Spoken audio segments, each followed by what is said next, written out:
यहाँ मैं आपके लिए लेकर आई हूँ रक्षाबंधन का महत्व।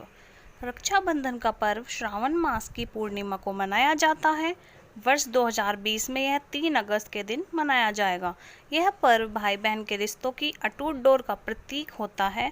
भारतीय परंपराओं का यह एक ऐसा पर्व है जो केवल भाई बहन के स्नेह के साथ साथ हर सामाजिक संबंध को मजबूत करता है। इसलिए यह पर्व भाई बहन को आपस में जोड़ने के साथ साथ सांस्कृतिक व सामाजिक महत्व भी रखता है। रक्षाबंधन के महत्व को समझने के लिए सबसे पहले इसके अर्थ को समझना होगा। रक्षाबंधन यानी कि रक्षा प्लस बंधन 2 शब्दों से मिलकर बना है, अर्थात एक ऐसा बंधन जो रक्षा का कवच ले। इस दिन भाई अपनी बहन को उसकी दायित्वों का वचन ऊपर लेते हैं, उसी को रक्षाबंधन कहते हैं। यह मैं बात करूंगी रक्षाबंधन की विशेषता के बारे में। रक्षाबंधन का पर्व विशेष रूप से भावना और संवेदनाओं का पर्व है। एक ऐसा बंधन जो 2 जनों को स्नेह के धागे से बांध ले। रक्षाबंधन को भाई बहन तक ही सीमित रखना सही नहीं होगा, बल्कि ऐसा कोई भी बंधन जो किसी को भी बांध सकता है। भाई बहन के रिश्ते की सीमाओं से आगे बढ़ते हुए यह बंधन आज गुरु शिष्य को राखी बांधना, एक भाई का दूसरे भाई को राखी बांधना, बहनों का आपस में राखी बांधना और 2 मित्रों का एक दूसरे को राखी बांधना, माता पिता का संतान को राखी बांधना हो सकता है। आज के परिप्रेक्ष्य में, आज के समय में राखी केवल बहन का रिश्ता स्वीकारना नहीं है, अपितु राखी का अर्थ है जो यह श्रद्धा व विश्वास का धागा बांधता है, वह राखी बंधवाने वाले व्यक्ति के दायित्वों को स्वीकार करता है, उस रिश्ते को पूरी निष्ठा व श्रद्धा से निभाने की कोशिश करता है। आज के समय में रक्षाबंधन वर्तमान समाज में हम सबके सामने जो सामाजिक परेशानियां, सामाजिक कुरीतियां सामने आ रही हैं, उन्हें दूर करने में रक्षाबंधन का त्यौहार सहयोगी हो सकता है। आज जब हम बुजुर्ग माता पिता को सहारा ढूंढते हुए वृद्ध आश्रम जाते हुए देखते हैं, तो अपने विकास और उन्नति पर प्रश्न चिन्ह लगा हुआ पाते हैं।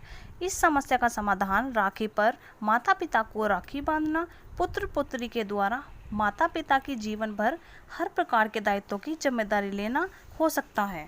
इस प्रकार समाज की इस मुख्य समस्या का समाधान किया जा सकता है। इस प्रकार रक्षाबंधन को केवल भाई बहन का त्यौहार न मानते हुए हम सभी को अपने विचारों के दायरों को विस्तृत करते हुए विभिन्न संदर्भों में इसका महत्व समझना होगा व दूसरों को भी समझाना होगा। संक्षेप में मैं इस अपनत्व और प्यार के बंधन से रिश्तों को मजबूत करने का पर्व है। बंधन का यह तरीका ही भारतीय संस्कृति को दुनिया की अन्य संस्कृतियों से अलग पहचान देता है। अगर रक्षाबंधन पर भाई भाई को राखी बांधता है तो इस प्रकार की समस्याओं से निपटा जा सकता है। यह पर्व सांप्रदायिकता और वर्ग जाति की दीवार को गिराने में भी काफ़ी भूमिका निभाता है। जरूरत है तो केवल एक कोशिश की। तो यहाँ मैं बात करूँगी एक धागा वृक्षों की रक्षा के लिए भी। आज जब हम रक्षाबंधन पर्व को एक नए रूप में मनाने की बात करते हैं, तो हमें समाज, परिवार और देश से भी परे आज जिसे बचाने की ज़रूरत है वह सृष्टि है।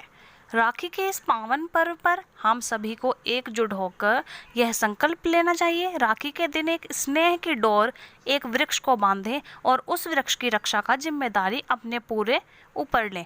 वृक्षों को देवता मानकर पूजा करने में मानव जाति का स्वार्थ निहित होता है, जो प्रकृति आदिकाल से हमें निस्वार्थ भाव से केवल देती ही आ रही है।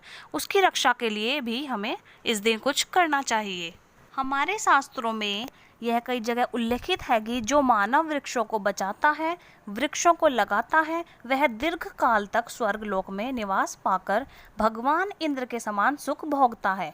पेड़ पौधे बिना किसी भेदभाव के सभी प्रकार के वातावरण में स्वयं को अनुकूल रखते हुए मनुष्य जाति को जीवन दे देते हुए इस धरा को बचाने के लिए राखी के दिन वृक्षों की रक्षा का संकल्प लेना चाहिए। वह बेहद जरूरी हो गया है। आइए हम सब मिलकर राखी का एक धागा बांधकर एक वृक्ष की रक्षा का वचन लेते हैं और बहुत खुशी से रक्षाबंधन को मनाते हैं।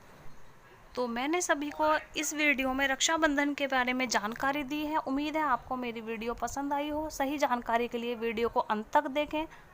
वह आप सभी से मेरा निवेदन है कि इस रक्षाबंधन के त्यौहार पर चाइनीज़ राखी को ना अपनाकर एक सिंपल धागा अपनाएं और अपने भाई के कलाई पर बांधें। इस वीडियो को शेयर करके हम रक्षाबंधन के पावन त्यौहार पे काफ़ी हद तक अपने विचारों को जागृत कर सकते हैं व लोगों तक पहुंचा सकते हैं। आप सभी को मेरा धन्यवाद। व मेरी तरफ से आप सभी को रक्षाबंधन की बहुत बहुत हार्दिक शुभकामनाएं।